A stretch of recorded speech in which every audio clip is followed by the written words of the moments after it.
Hello SuperCoaches, the teams are in for the rest of round one. I've been doing this SuperCoach thing for a long time and I can tell you I've never seen so many cheapies in SuperCoach, particularly in the forward pack. We're going to be very picky with our cheapies this year. We're in a very fortunate position. Mark Barnes is here from the NRL All Stars podcast. What are your first thoughts? My first thoughts are, what a smorgasbord of choices. Yeah. It is just... I can't remember in the last few years there's been this many choices with the amount of cheapies and mid-range options. Sometimes you get the year of the mid, and that's a bit overstated at times. Other times it's the year of the cheapie for round one. And we just seem to get both this week. And it's just, I think it's really going to open things up because it means that ownership on the guns is kind of all over the place. There's a lot of really good options that you can choose from. Yeah, absolutely. I thought that this was the best mid-range batch we've ever seen, and then that was last week, and now I think we've seen the best cheapie batch we've ever seen. Plus, there's a whole bunch of guns who are guaranteed basically to go up under the new scoring system. So there's going to be some seriously good teams by the end of this SuperCoach season. You'll be looking at teams with 24 guns in them, I reckon, and 2 nuffs by the end of the year. Your biggest takeaway from the teams? Biggest takeaway, I was really surprised with the Raiders. I think young Noah getting that edge back row spot. Yeah. It was surprising. I know he's sort of coming through fairly highly rated in the Raiders system, but last year he had one 80-minute game and only 6 games in total for his whole career. Great mullet, yes. But 87 points in his 180-minute game, but he's managed to go into the second row spot to start. Hosking's still on the bench. I think that tells us that Hoskins is going to be seen as a middle forward, which was the case at points last year. And Nicholson's in New South Wales Cup after his shoulder injury and fitness questions. So that was a big one for me. Yeah, so Ricky Stewart, there are quotes in our story. He's saying that Nicholson is just playing New South Wales Cup because he missed out on a bit of the preseason due to that shoulder dislocation. So you'd expect that he's back in first grade relatively soon. And then Noah Martin either drops to the bench or maybe even drops out of that team. As you say, looks like Hoskins in the middle rotation. So I'd say there's some pretty serious job security issues around Noah Martin. And the thing is, we've got so many back row cheapies, I've mentioned them, but one who's fallen out of favour, and I think the biggest takeaway from the teams is Josh Patston. So hasn't been named in the 19 for the Titans. He's there in jersey 22. The word out of the Titans is that he missed that starting spot, even though he was, he was picked for that spot a long time ago. He's missed out on that spot because of that concussion that he copped in the final trial. So we put a line through him as a cheapie, but the bloke who comes in for him, ARAMA Howe, he could be a cheapie himself. He could be. It's just one of those ones. It's so hard to gauge, and we've seen the polar opposite in prior seasons, right? We've seen guys jump on someone like Howe and he just keeps starting, and the people that missed out are like, oh my God, I've missed out on a great cheapie. And then we're seeing the opposite, where round 2 they're gone and we never hear from them again all year. And it could go either way. So with so many options, it just seems like Howe could be a bit of a trap, potentially. Yeah, I think he does have the job security issues with Patston on the extended bench, and just so heavily backed for that starting role all pre-season. So, you could be seeing one game from Howe, then he's either back to the bench or out of the squad. One thing I will point out is that he will get dual position. The guys who are named in different positions this round will get that position. So Howe only at front row for SuperCoach this year, but because he's been named in the back row this week, he'll get the dual. So that's definitely a plus. Some other big storylines out of the teams. Moses Leo, we were just talking about him off camera. He earns the centre spot at the Storm. And with Xavier Coates out for probably 8 weeks, he looks like a good go. Plus, you've got good Zach Lomax news for SuperCoaches this week, with Lomax not looking like he's going to be back in the NRL in the near future. So Leo looks like he'll have good amount of time in that position. Yeah, I like it. I like it a lot, especially obviously Storm, good system, will score points, decent draw as well. And, Coates 8 weeks, but it could even be 10 or 12 weeks. It's a pretty serious injury with his Achilles. So I like it. And I also like the Leos at the centre. It's moved Meaney to the wing. Yeah. And made Meaney a little bit of a sneaky try-scoring option as well. Yeah, there's, again, so many cheapies in the back line. Do we go with Macassini now, who was obviously on the bye for round 1? Chester and Setu too, you probably got those 2 locked in from Vegas. So many good options floating around there too. So, I mean, are you going to stack the pack? Are you going to, what's your team balance going to look like? You just stack everything, Tommy. Yeah, exactly. It's just crazy. And this is what I was saying about the guns earlier. I think it really opens it up because everybody is a kid in a candy store, and you've got all these really good guns and high-priced players. And in prior years, like, could you remember 10 years ago, and as you said, you've done this a long time, you remember 10 years ago someone paying $850K odd for a centre wing to start round one? Never. And the people are looking at like 3 or 4 centre wings at 700 plus, because that's the type of flexibility we have. Love it for SuperCoach, because it means that there's going to be guns everywhere and so many different options and different teams. Another cheapie who emerged in the back row this week, today, in fact, although it was probably confirmed last week, Joe Chan. So my question to you is, Panisi said the other day, he's the football manager at the Storm, that Joe Chan has won the right edge back row spot. That's the spot that we were all watching because that's Eli Katoa's old spot. But you've got LISATI starting as well. But Sean Blore is out, so you would assume Blore comes back next week, and it's probably LISATI who drops out. I'm still not 100% sure myself, but I'm expecting to see a big swing from LISATI, who's at 35% ownership, to Chan, who's only at 9% ownership. Yeah, I think there will be that swing. Whether it's the right swing, I'm still not sure. I'm still not 100%. I mean, you look at Joe Chan, and like last year, he had 5 games at 80 minutes, and he struggled to get 40 plus points per game. He's got a putrid PPM. Yeah, playing centre a fair bit though. Yeah, I think in the forwards in the All Stars and then in the trial, you showed he had a really good work rate. So I'm not particularly worried about the PPM. Do you think that Bellamy sticks with him? Because this is the thing, like, it's very hard to pick with coaches like Bellamy. Like, you could see, you think you've worked it out, and then in a week, LISATI ends up in there. I know. Late changes. He could miss one tackle that leads to a try, and Bellamy's like, nah, you're gone, LISATI, you've got that spot now. So it's hard to pick, but if you're going to pick right now between LISATI and Chan, would you go with Chan, LISATI, both, or neither? I'd almost go with neither. Yeah. Because I'm eyeing off this team list in particular. There's a couple of other guys that are sort of mids in that 300s. Yeah. And you kind of think, well, if they're going to score better points, and I can find the extra cash, I can just wait and see on Chan and LISATI and downgrade somebody afterwards to make sure that I get the right one. I think that is an option because I'm not convinced, and I'd also like to see if LISATI actually gets used in the middle at all or something, like with that rotation, because they're a bit short. Yeah, they are. 13 spot too. The Liero's out until round 3, so we really won't actually get to see how they actually will line up, what their best 17 is until round 3 when all those guys are back. Ethan Sanders has been named, so you can lock him in. He's going to get the goal kicking as well, so you can lock him in as a cheapie. Yep. Morgan Knowles, you mentioned before that you're keen on some mids. Is he one of the mids that you're keen on? No. I did have a look, so I've got to be fair to Morgan. Yeah. Look, if I were to compare Morgan Knowles from a SuperCoach perspective, I think that he's like Smithies that came across from the UK. He scored very few tries, was mainly a lock but also a prop over in the UK. Yeah. I think he's going to be that type of mould of worker, not many tries. And at 400K, a little bit awkward for an unknown NRL product. Yep. In terms of the teams, he did score the lock spot there at the Dolphins. It's pretty packed that they've got there too. So he must have had a pretty good preseason. There are so many mid-ranges. I don't know if I can quite fit him in, but he's priced at an average of about 40. I'd think that he could get up to 50, maybe a bit more as a starting lock. So decent buy, but definitely not a must-have. And he's certainly a pod under 1% ownership. On to Brandon Smith. What are you going to do with him? Obviously, he's not there. He's got a calf injury. He's going to miss at least the first 2 rounds. But you could just pick him anyway and cover him with Harry Grant or Brayley or whoever you choose, Reed Marnie. Yeah, it's really quite awkward because I wouldn't put it past Wayne Bennett with that type of injury especially, and with Cheese's history too, health-wise and fitness-wise.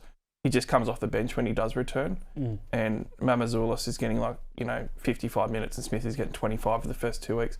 You might not actually need to buy him until towards the end of the second month of the season. Yeah. So, to hold him there, it could work out, but I'm tending to inch towards not doing that. We've got someone like ATIVALU at the Roosters, very cheap. You could potentially try and target 100K off him and then downgrade to Smith when Smith's at his maximum minutes and starting. And I think I like that more. Yeah, I kind of like that trade as well. What I did, I nipped it in the bud last week and went with Reed Marnie and Harry Grant at hooker. And then I can, in 5 weeks or whatever it is, I could potentially downgrade Marnie to Brandon Smith if I wanted to. Other things, Jayden Campbell, relatively popular. He's out for 2 to 4 weeks, so you've got to put a line through him. Yep. A whole bunch of our top cheapies have been locked in, including Siali Faimani, Jesse Colquhoun. We'll get to them in a second. I mentioned that we'll have updated dual positions. Tino for Arson Miley, named a prop. He's going to get it. Is he in for you? He's not. Nah, neither for me. You know, those years past when prop was just terrible. Now there's just like, yeah, which of these 6 guns am I going to put at prop? Yeah, you know, exactly. I just can't fit Tino. Similar price to Keon. I like Keon a bit more, slightly, and I've got the king Payne Haas. Yeah. So, or Hakeem Haas, I should say. Hakeem Haas is an absolute must, and Kaloa Matangi is really good. Plus, so many mids like Mooney, etc. So I can't quite fit him in. Tom Gilbert could be a little bit of a pot. I think he's underpriced. He's been named at prop, so he's got dual positioning as well. Kurt Donoghue named at hooker for the Dolphins, so he earns hooker dual. ARAMA Howe, I mentioned before. There might be a couple of others. We'll just have to sift through that team list and work it out. SuperCoach Plus, you've got a free trial right now, so have a fiddle. I think the best thing in there, just for Teams Day, is your traffic lights. You can see which players have been named in the green, which ones are injured, which ones are in the red who haven't been named. Plus, you've got all your stats on projections, captaincy, all this sort of stuff you can get. It's free now, so have a fiddle around with it. And then come round 2, you'll have to pay $29.95 for the season. Let's run through each game. Storm. Sua Falongo. Is he a must? No, but I'm very tough on my musts unless they're really cheap. So, you know, I don't think he's a must, but I think he's a really good buy. I've got him at the moment. And just when you look at the numbers, if anyone wants to sell themselves on it, have a look at the amount of tackle busts he gets per game. He's like 5+ a game. The line breaks are really easy as well. I think he's a great buy at 500k. Yeah, I've got him, and I'm very confident in him. I think he will go from being a mid-ranger to, if not a keeper, then pretty close to a keeper. But I can also see why people would take this on. It's definitely not a slam dunk. No, it's not a slam dunk, and I mean very few things are in SuperCoach. Obviously, Kinney is the natural competition around that 500k mark as well. Yeah. But I have seen some teams like sneakily grab a Jai Gray as well at 560k. Yeah. There's a few of those type of options there that could keep people off Farlongo. I like Farlongo better than those options though, so I'm on him. With all these cheapies opening up today, I could even be tempted to go Farlongo up to, say, a Reece Walsh or a Tedesco. That's a genuine option with all these cheapies. It is. What I'd probably say to the super coaches out there though is that you've got to be really careful with your fullback spots and flex. You know, I know that some teams will be tempted to say put a cheapie in that flex spot. I think with so many cheapies, we can't get too carried away on the fact that the game is scoring the most points each week. Yeah. And you've got to make sure that you're doing that as well. Very true. Cameron Munster. So I've had him for most of the preseason. I've switched to Cody Walker recently just because it created more cash elsewhere. But with all these cheapies, I might go crawling back to Cam Munster. They've definitely got a good schedule to start the year. And because Jerome Hughes is coming back from that serious shoulder injury, I think that him and Harry Grant, who I've also got, will both do a lot of the attack. So I'd be tempted to go with both of those to start. Yeah, I don't mind it. I mean, the 6 spot is obviously a tough position. Yeah. So, you know, just putting Munster there as a set and forget, I think makes a lot of sense. Having said that, I'm on Cody Walker at the moment. I just think there's too much value there. And look, if you've got a couple of Souths left edge, why not just have one more? Yeah, just go for the whole thing. On to the Eels. Oh, first, Harry Grant. Do you have him? He's plus 7.6% on the new scoring system. Plus, I think he's going to be more involved in the attack. Plus, he's got that good schedule, so he's a really good purchase. I think he's a good purchase, but I think there is a caveat and some red flags. So I don't have him at the moment. I still think he's good because glass half full approach, he only scored a 62 odd last year. Yep. He's got room to grow. Glass half empty approach, so I will say his work rate's gone down for a few years straight. And that hurts the new scoring system because his work rate has not been very good. Yep. So I've gone dirty cheap at hooker because I didn't want to spend there. I might revisit that slightly now that we've got some extra cheapies. I'm not sure, but yeah, Grant's a good buy, but I don't think he's a slam dunk at all. Not a must. On to the Eels. So Jonah Pezzett, our very popular cheapie in over 70% of teams. He's been down at 5'8", as we expected, so you can lock him in. Any love for Mitchell Moses? It's a little... he's been named there at halfback. I'm a little bit both ways on this one because he definitely doesn't benefit from the new scoring system. He's minus 12.2% on the new scoring system, but should kick goals. but they've got a bad schedule to start the year too. So I'm getting torn in all sorts of different directions. If there was only 2 halfbacks left in the NRL that were SuperCoach guns to mids, I still probably wouldn't pick Mitch Moses. Yeah. I'm really off it. Nothing about his real life impact. I think he'll have a good season with the Eels, joining Pezzett there in the halves, but can't do it. I just think there's too many other options. If you want to go different, you could go with Sam Walker, and I really like that. Obviously, the 2 top tier guys. And then even if you're going cheaper, like someone like Adam Dewey could carve up from round 2, and he's the same price. So I just can't do it with the options around, and with the new scoring, like you said, I don't think he's going to benefit. Jermaine Hopgood, so named to start a prop, which is what we wanted. He averaged mid-60s there at the end of the year, but his price is based on that season average of 53. Lots of fiddling around with Hopgood, lots of fiddling around with that entire team, really, by Jason Riles last year. But it looks like he's worked out what Hopgood's best role is for that team, and that's starting at prop, which is good for SuperCoach as well. It is. Whether Riles has actually worked out that it's best for SuperCoaches for Hopgood to offload every second tackle again. It's got pulled in a bit. That is to be seen. So, I mean, I think the price is great. I think named at prop is great. I don't think Jack DeBellin at 13 is phenomenal. But I would pay the 500k for him, and I think he's a really good buy. I think that he's got a good ceiling, right? So he could be a guy that gets to 70 average. You might have to settle for like a 60 average and be happy with that at 500k, which is fine. He's one of these mid-rangers who could be a keeper. There are a lot of mid-rangers floating around. I can't quite find room for him, but he's about sort of 1 spot off being in my side. Warriors, Jacob Laban, named to start. What are you thinking there? I'm thinking I don't know more than Coach Webster, but I know that I really like Leka Halasima a lot. Yeah, exactly. He was like one of my first forwards picked when Team Picker opened in December was Leka Halasima. And I was just so big on him at 500k, and I can't believe that he got named at centre in the trials and Laban's overtaken him. I don't know what to think, but obviously Leka is on the bench. Laban's won the role. Is it an 80-minute role? I'm really not sure.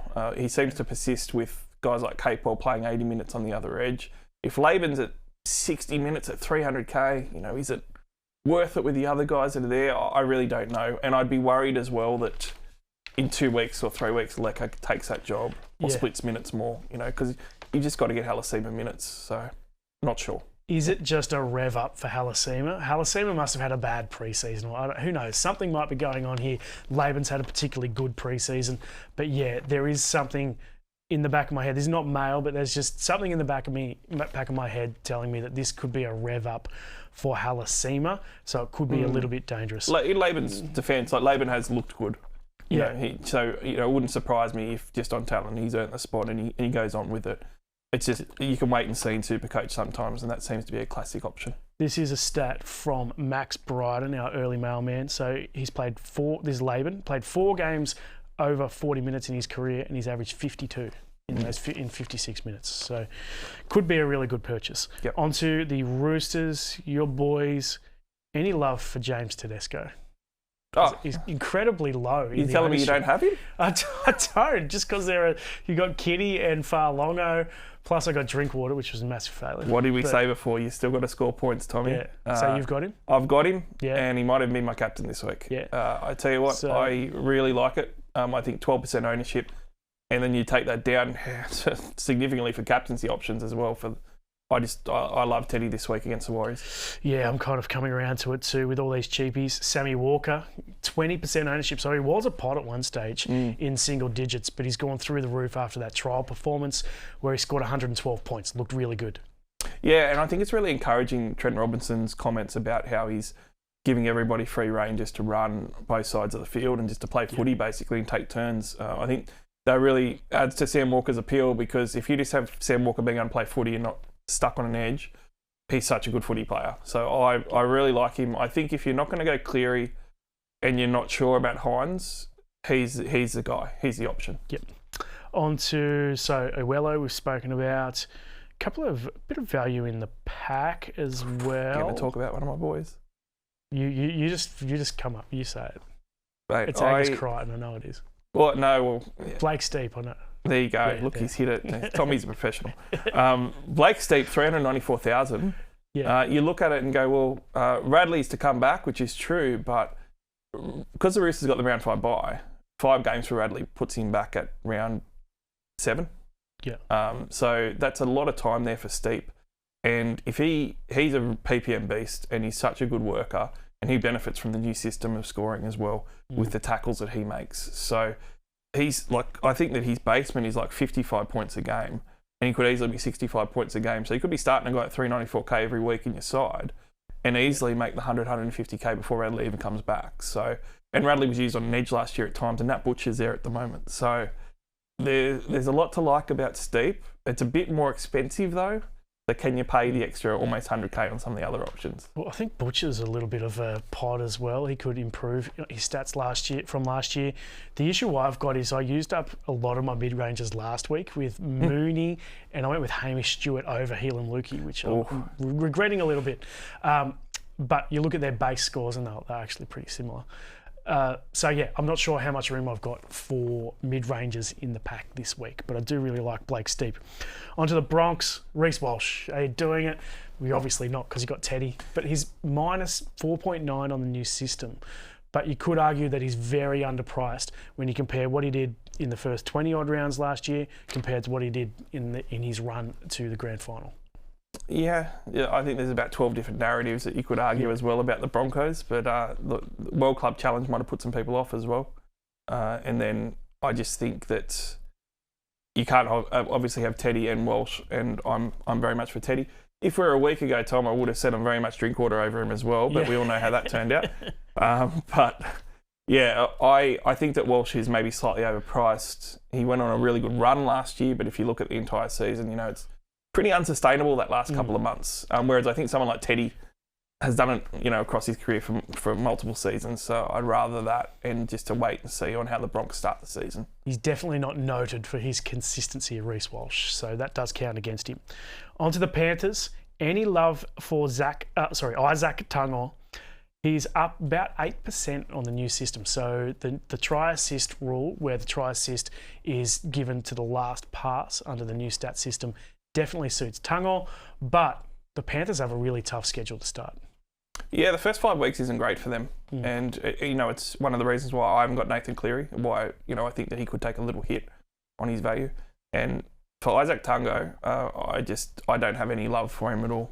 He's just too many games in the 30s. And if you go back and start to look at it, he can rattle off 3 games in a row in the 30s. When he's had his big scores, noted that the year before last, he had 3 big scores and they were against, back rowers playing in the centres and things like that. Even with the uptick in points, I just think there's so many good options in the centre wing at the moment. One guy both of us were pretty keen on going into today, we just chatted about him before, is Isaiah Papali'i. I thought he'd be a shoo-in for that starting edge back row spot with Liam Martin out. But no, they've gone with Garner has got that spot, so no IPAP in. Do you think there could be a late change? I'm feeling like there could be. They seem to think of Papali'i as a bench guy. They like him having that impact off the bench. Generally plays big minutes off the bench too. So that's the way I see it. He's a specialist bench player. He's almost like kind of like a Spencer Leniu in that sense. Yeah, I am surprised. He had a really good run of games to finish last year when he was getting minutes where he was scoring back in his Parramatta days. So unfortunate, but we'll wait and see how that role evolves, I guess. And Isaiah Yeo, I think, is an absolute must. He's plus 10% on the new system. You've got him? I've gone Angus Crichton instead. You've got Crichton instead. I've got both. So I think they're both really good buys this year. Onto the Sharkies. A lot of SuperCoach action at the Sharkies. Do you like Jesse Ramian at only $502,000?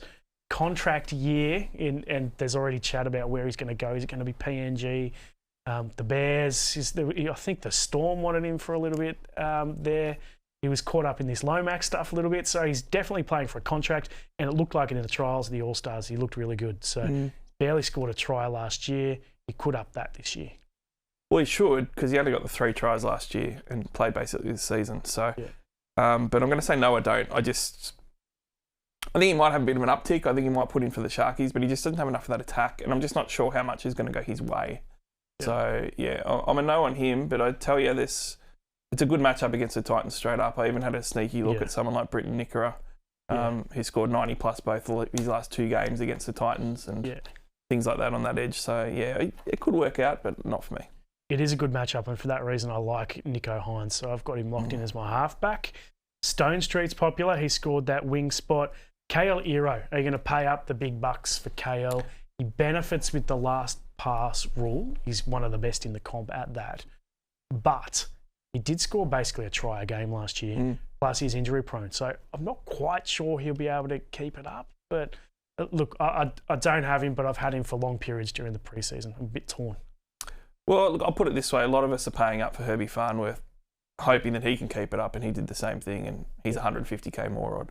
So, you know, I do think that Ero is a great option for the round one matchup as well against the Titans. I've got him in my side, and the fact that he's got such high base power stats makes me very comfortable that if he doesn't get quite as many tries, he's going to up it. And you kind of think that maybe with the new scoring criteria, what he loses in maybe two less tries, he picks up in the try assist stakes. One guy who I had in for a long time this preseason, but I've actually taken out now, is Jesse Colquhoun.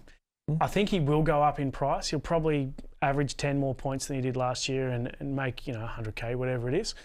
But I'm really worried about Puru, Hohepa Puru in jersey, I think it's 18, he's been named. Could spell him at some stage. It was just awesome in the trials. So when you've got so many good cheapies floating around, I've put a line through Colquhoun. Yeah, understandable. I've got him at the moment. I still think he's a good option for a couple of reasons, but I get people going other directions. I think when you're comparing him to someone like Paseka at Manly, who's very similar price for front row forward, Colquhoun's at least got the dual. Yeah. And, we can say that there's guys on the bench that could take his minutes, but at the end of the day, the Sharkies signed him to 2030, which is amazing, and have rated him all the way through his career. So I can't see him not getting 55 minutes, or at least 50 in that range. And it should be points in the minimum 50s. So I think it's really safe. He's a really good worker. He benefits from that tackle criteria as well that we spoke about. So I'm on him. Understand if people want to go different cheapie routes, but I think that he's a really good option. Probably better job security than the cheapies that we've mentioned, who all have some sort of job security issues.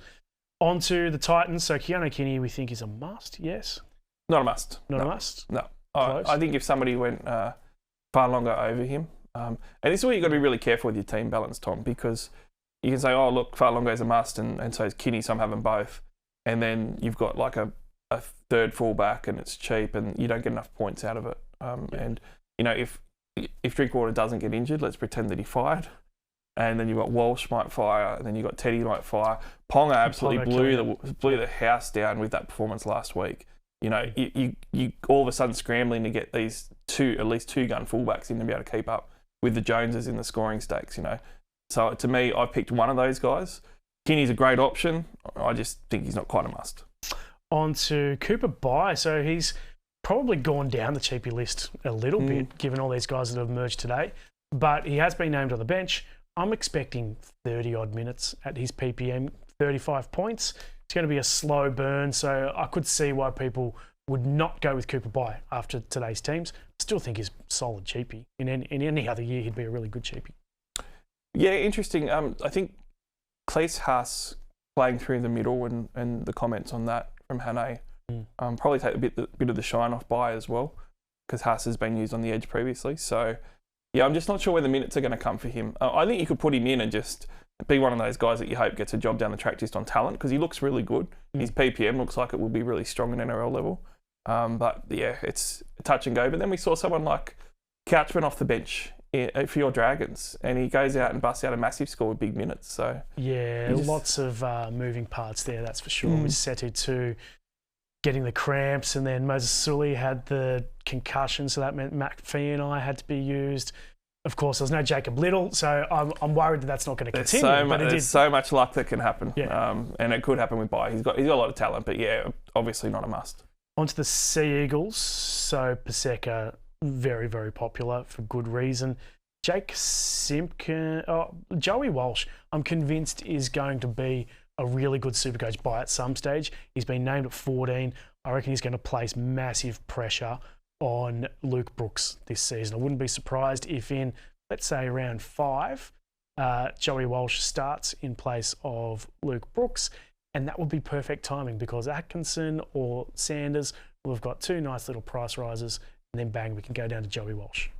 Yeah, I agree. I've said it a few times, much to some Manly fans' disgust, that I think the Manly will struggle this year a bit. and I can see Walsh coming in. Although, do you think that maybe with the new bench system, you know, he's in jersey 14, do you think that he actually plays though? Because I mean, it all depends what happens during that game as well. If people get injured, the HIAs, sin bins, all this sort of stuff has to get taken into account. So yeah, I think he will. Judging on what he did in the trials, he's going to play a lot of rugby league this year, a lot of NRL rugby league this year. And Cooper Cronk said in commentary that he reckons he's going to play 20 games this year. So Cooper Cronk rates him, I rate him. I'm not going to question Cooper. And then finally the Raiders. Obviously, you've got the Noah Martin in the back row, the big shock. Anyone else you like there? Ethan Sanders as well, who we've spoken about. Is Ethan Strange an option at 5'8" and what's pretty rough 5'8" position? Look, I think Ethan Strange is an option. Certainly, if you think Munster's on the downturn and you want to get someone that's got some development and growth. I think the problem is with Ethan Strange is he has these really big games that balances out to a good average, but he's got these big ones and these really little ones, and that's the problem. He's got these games in the 30s that can happen pretty frequently. He's a young guy. He might be better this year. You know, I was amazed at his development last year and how good he was. If he can develop like that again, he's going to be a great little pod at the 6th position. I do think he's an option. I'm just not sure, you know, how consistent he can be yet. So I'd rather wait and see. But if people want to risk it, I reckon it's valid. Yeah, wait and see for me. He won't be in my side. That is it for our teams podcast. Cheapies galore for round 1. You can change your team as much as you want. It's unlimited trades this week. Only the Vegas players are locked out. And then each game, as it happens, those players lock out. So you can make as many trades as you want. Big thanks to Mark Barnes from the NRL All Stars podcast. And we'll catch you for the preview podcast on Wednesday. See you then.